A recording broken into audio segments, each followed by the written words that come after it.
Hey everyone, welcome to You Wizards. Today I'll talk about Vodalian Mage.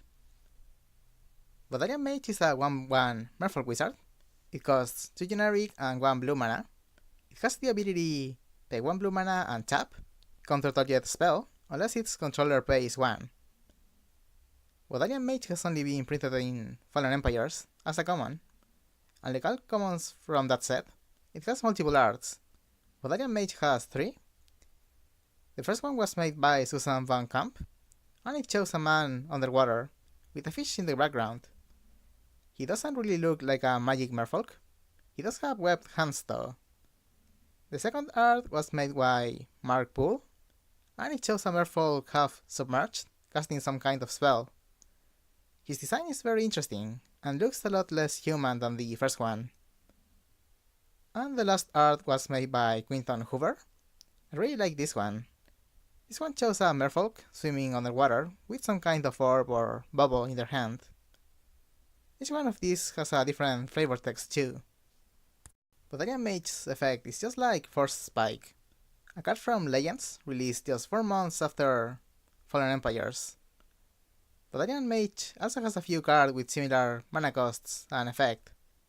In Urza's Saga, there's Disruptive Student, with the same effect but without needing to pay mana to activate. And he's also a human instead of a merfolk.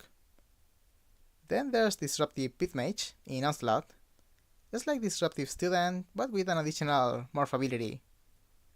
And in Odyssey there's Patron Wizard, a much stronger card that allows you to tap any wizard for the Force Spike effect, also without any extra mana cost.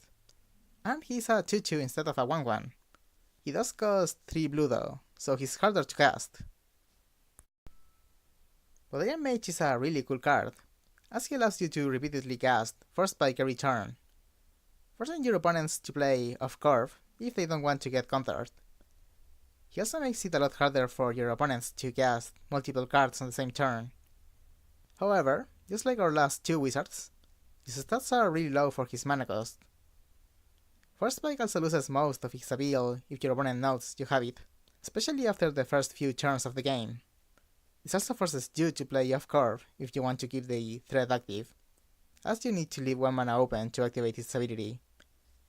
The only reason you'd play this over Disruptive Student or Disruptive Pit Mage is if you wanted to take advantage of his Merfolk type.